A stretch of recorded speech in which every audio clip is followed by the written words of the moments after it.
Welcome back again to Premium Designs. Today we are going to learn how to fix Photoshop scratch disk error. Okay, so first you have to know that Photoshop works with your storage, and then you can be trying to create something with Photoshop, and then you'll be having a notification your scratch disk is full or scratch disk error. So you have to go to edit, and then you go to preferences.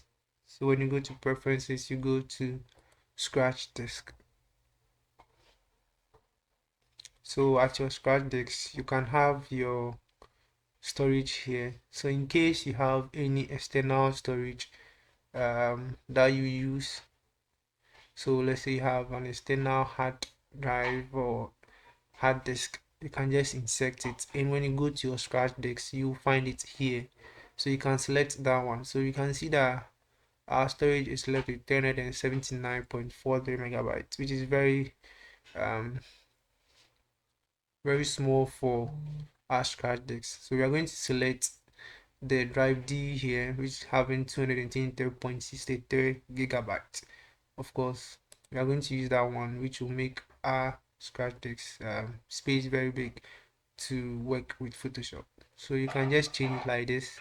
If you have an external drive or external hardware, it will hard drive, it will appear here. You can select that one and then you click OK. In that case, you've changed your drive for your scratch disk and your error will be gone. Alright, thank you for watching this video. Like, comment, and then share if it's really helped you.